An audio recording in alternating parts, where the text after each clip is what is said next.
L'autre hypothèse de travail qu'on peut retenir, qui est parfois évoquée, c'est que il y a bel et bien une mutinerie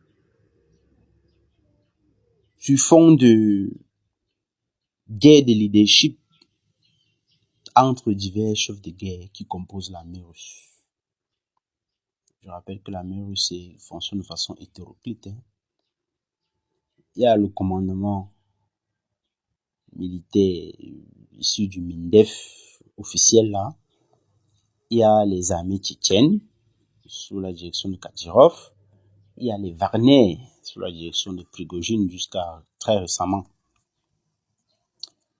Donc, il est bien possible qu'il y ait eu une mutinerie, qu'il y ait eu des mésententes, qu'il y ait eu donc cette mutinerie. Parce que c'est quand même un secret de polichinelle. Prigojine n'est pas en odeur de sainteté avec Gerasimov, Shoigu, voire même Kadyrov. Il a passé le temps à critiquer les méthodes molles, je le cite, de ces hauts commandants militaires russes, à critiquer leur manque de soutien. Il parlait du manque de munitions et tout ça. Certains à l'époque ont dit que c'était du bluff, ces critiques publiques contre le haut commandement russe. Mais c'est bizarre. Certains Africains pro-russes me donnent souvent l'impression de gens qui croient que le camp russe est parfait, le camp russe est à l'abri des querelles et des lacunes, alors même que c'est un camp très hétéroclite. Ce n'est pas un camp homogène. Donc, des querelles là-bas ne devraient surprendre personne. D'ailleurs, l'une des grosses pommes de discorde entre Prigojine et ses hauts militaires russes, c'est bel et bien la récente nationalisation de Wagner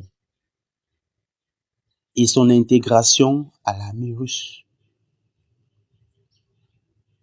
Que Prigojine a considéré cet acte-là, intégrant Wagner dans l'armée russe, comme un complot ourdi par le haut commandement militaire russe contre lui. Bref, Prigojine a fréquemment écorné les militaires russes, nommés par Poutine. Il s'efforçait de ne jamais citer Poutine, un peu comme nos gens ici au pays qui critiquent les ministres sans jamais critiquer celui qui les a nommés. Donc Prigojine s'efforçait de ne jamais citer Poutine dans ses diatribes. Il croyait certainement ainsi ne rien risquer. Donc, selon cette thèse, cette troisième thèse, Prigojine en a eu marre de ne pas se faire entendre de Poutine, à qui il demandait indirectement de virer le haut commandement militaire russe, et s'est donc mutiné. Contrairement à ce que beaucoup croient, Prigojine n'a pas un accès direct à Poutine. Non.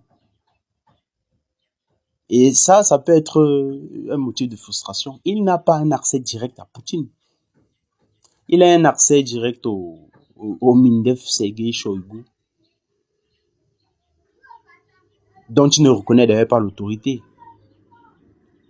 Étant l'ancien cuisinier de Poutine, il s'était peut-être dit que ça lui faciliterait les choses, mais actuellement, il n'a pas un accès direct à Poutine. Zéro. Donc, c'est peut-être la raison pour laquelle il se serait mutiné. Quel crédit accorder à cette thèse? Là encore, pour moi, c'est peu probable que Prigojine puisse ainsi s'emparer du quartier général russe de l'opération en Ukraine, à Rostov, sans réaction vigoureuse de soldats russes. Tout aussi improbable me semble une marche sur Moscou, sans couvrir ses arrières, avec juste ses 25 000 hommes, comme on dit. Donc, la thèse d'une mutinerie liée à une querelle de leadership me semble également peu probable.